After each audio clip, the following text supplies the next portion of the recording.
Okay guys, because of my stupid mistake, because I ordered the wrong valves instead of exhaust, I ordered intake valves. I lost just now another day and I drove like 250 kilometers for nothing again.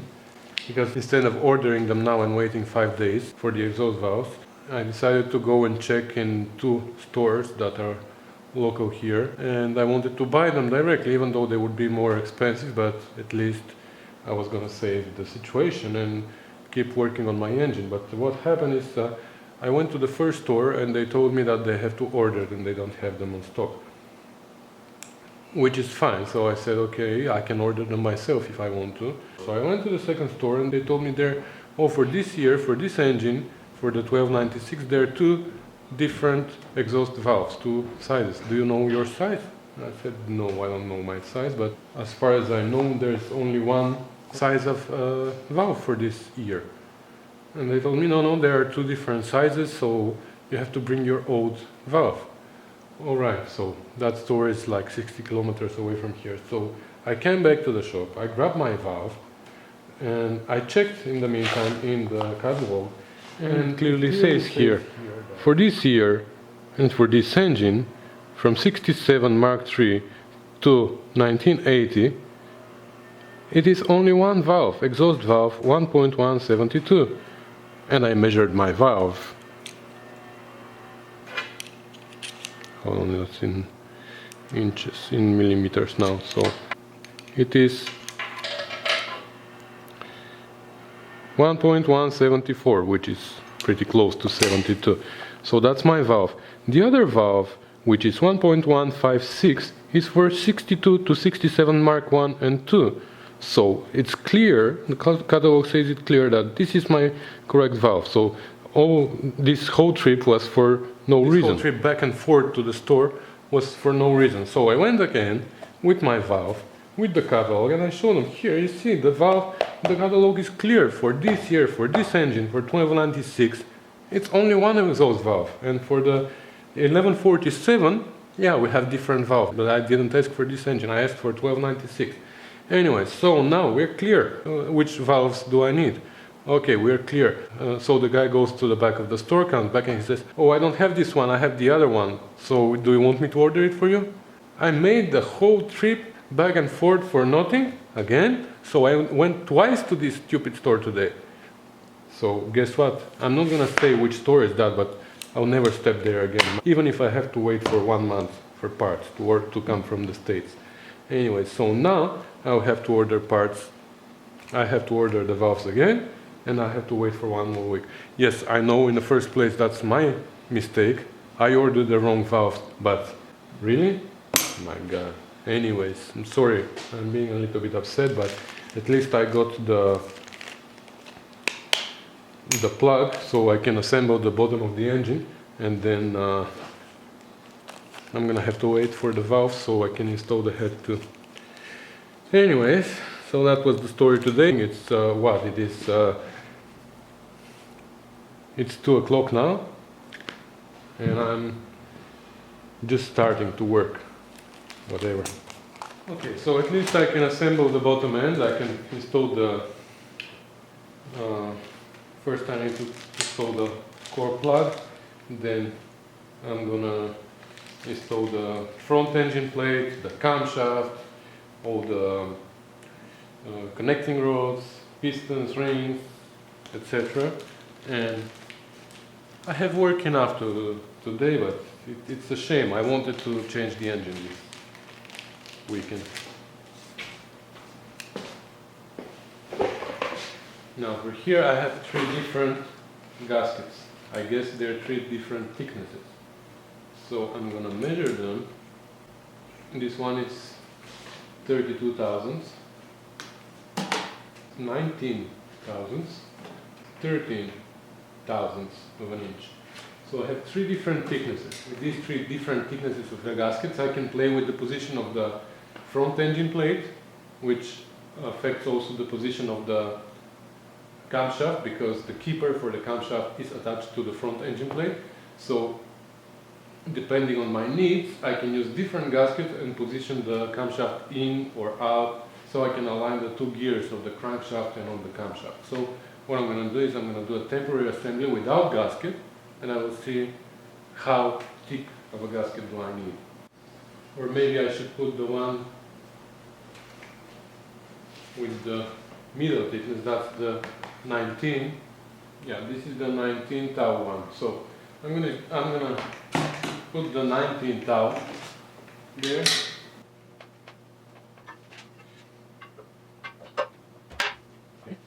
So I'll put this without any shims for now. Okay, that's all the way in. And camshaft.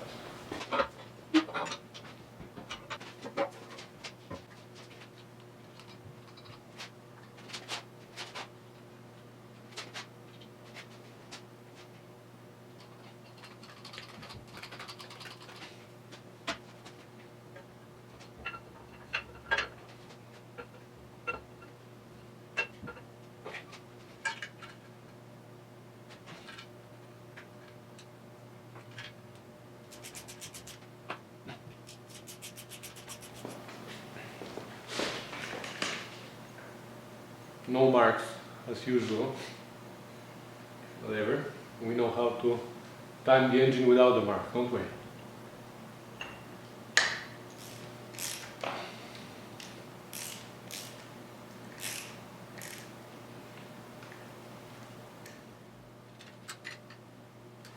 Okay, I'll bring you closer so you can see what's going on.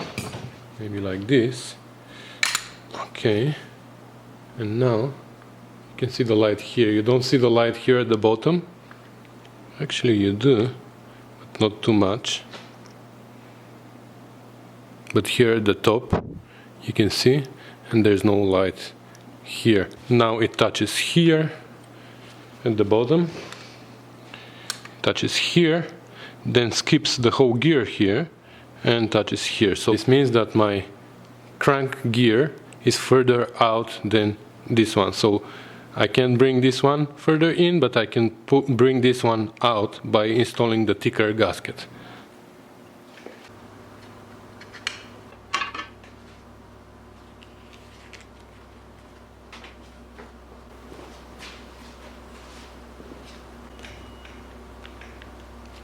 So that's the one that is, I believe, 32 thousandths. So this one is like 13 thousandths thicker than the other one.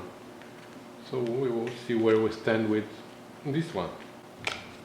Now maybe we're gonna need to add shims here, but that's why we got different thicknesses, couple of shims, so we can play. Okay, let's see now. Yeah, as expected, now the bottom edge opens a little bit. So now I have to put shims here.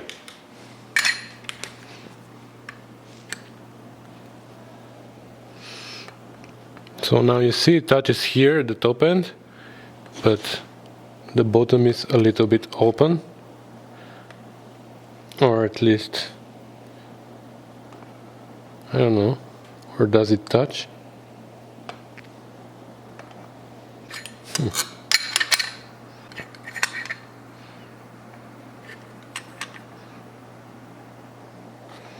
Okay, the top end touches for sure. You know what? I'm gonna try with one of the thin ones, of the 4 thousandths. This is a 4,000 one, so I'm gonna put one of them to see what is gonna change, because the bottom, wow, that's way too big.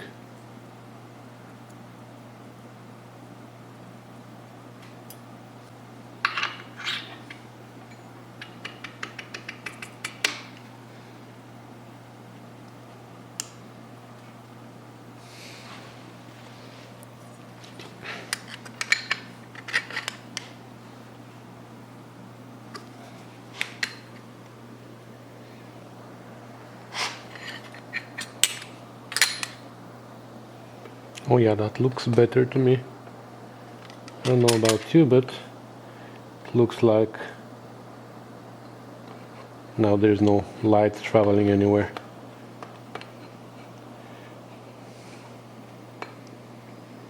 Okay, so this is where we're gonna leave it. Okay, so we're ready for the gasket sealer. I'm a fan of this brand, Permatex Aviation Forma gasket. I like it, works very well for me, so I'm using it on all the engines now that I rebuild. Because I started rebuilding engines now, right?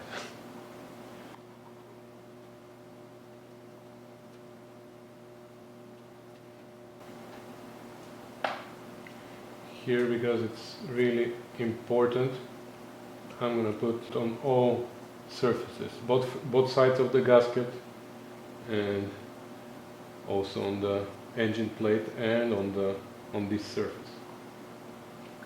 So I have gasket maker here and on this side of the gasket, and now I'm gonna put even more here on this side.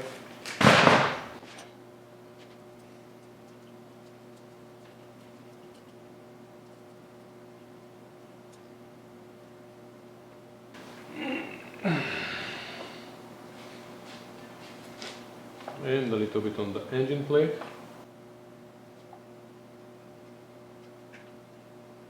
Okay.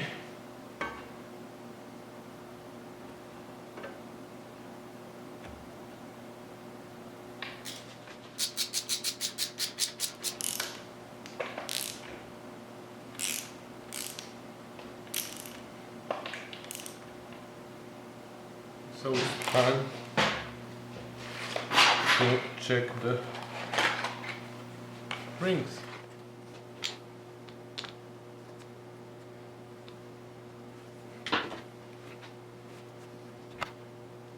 The spec says between 12 and 22 thousandths. I'm gonna start with 15 to be somewhere in the middle. No. 15 is too big. So let's go to 14. Yeah, 14 fits better, like. Okay, so we are within tolerance. So I'm gonna measure them all. So put them here, that's number 1 for first cylinder.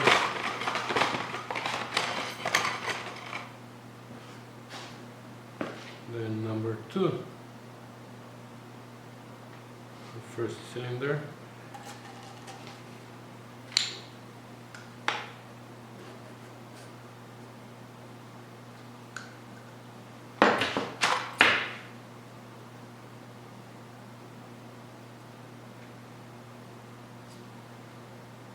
Yeah, that's 14 too.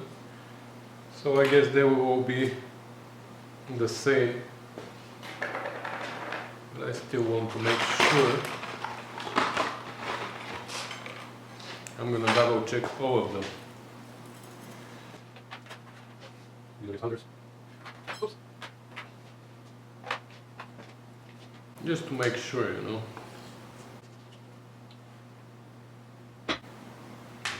Well, that looks a little bit bigger.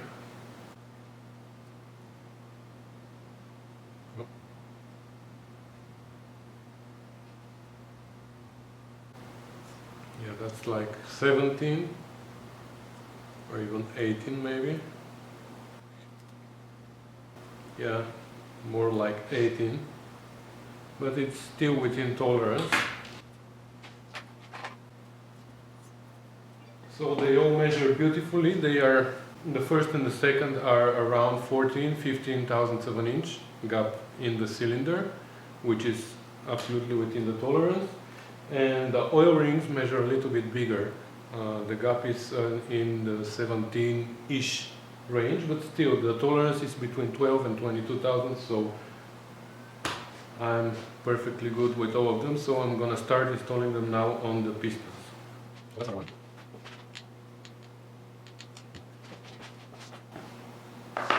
And we start with the third ring. So So I have this tool here which for some reason I couldn't use last time, but I'm gonna try again.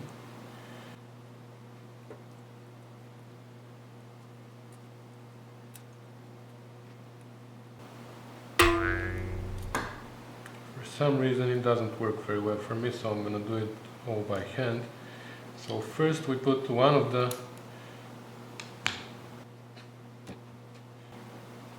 rails below the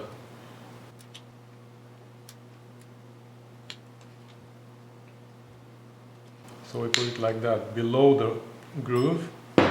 Then we put the expander, no overlapping, okay? On the TR6 there are two, the two ends are painted green and red, and when you install it in the groove you have to see both ends, the green and the red one. If you don't see them, this means that they overlap. But here obviously you don't need to see that, but for sure there's no overlapping, because somebody who worked here overlapped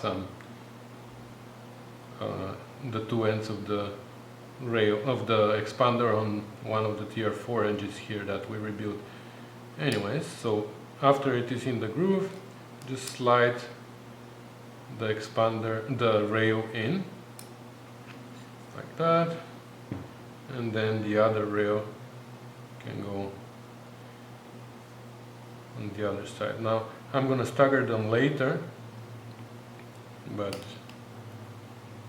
I'm gonna make sure from now already that the gaps on the two rails are in different positions.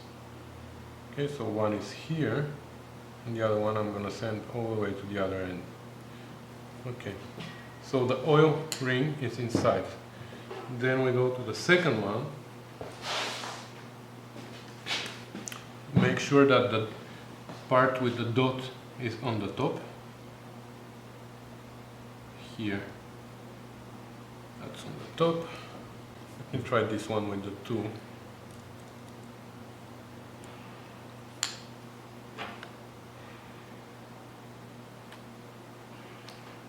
Okay, the tool works well for this one.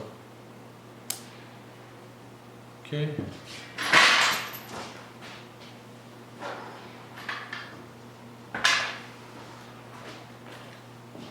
And finally number one, which again has a dot here, right here, so that's our top.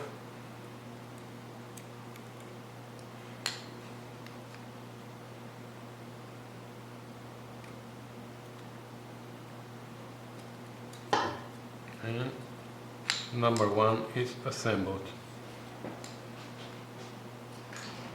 Now we can go to number two, and I'll bring you closer. Okay, I'll do this one with a closer view. So again, one of the rails goes under the groove,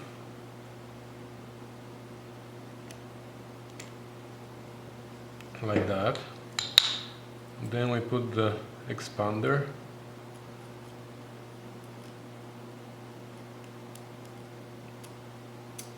like that, and I'm gonna turn it a little bit so the gap on the expander even doesn't match the gap on the rail, and then just slide the rail inside, and then we can go and install the second rail. So now the gap on this rail is here.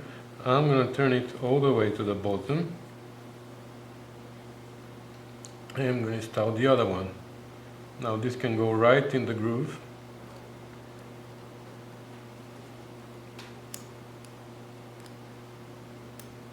Okay. Make sure it turns freely and everything is fine. So that was the oil ring. The second ring. We're looking for the dot right here. I don't know if you can see it, but I can. Make sure there's no dot on the other side. Yeah, that's the dot. And this, now I'm gonna use the tool and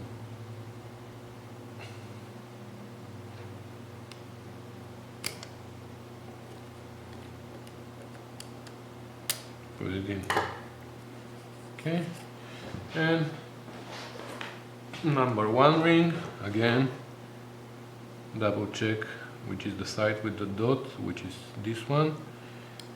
And again, I'm gonna do this one without the tool, so you can see it's easy even without the tool. Just put one end in the groove like that, and then just start going down like this, and it's in. Again, I'm gonna stagger them later. Now the gaps are matching, but I'm gonna stagger them right before I put them in the engine. Okay guys, I think that's enough for this video. I think we're gonna install the pistons and the connecting rods in the next video, which I hope, and I promise you guys, I'm gonna do everything possible to be sooner. And yeah, thank you so much for subscribing, for liking, and for all your good comments. I'm getting so many nice comments from you here in YouTube and also on my Facebook page, Rusty Beauty, so I really appreciate that, guys, and I thank you so much. So thanks for watching again, and I'll see you in my next video.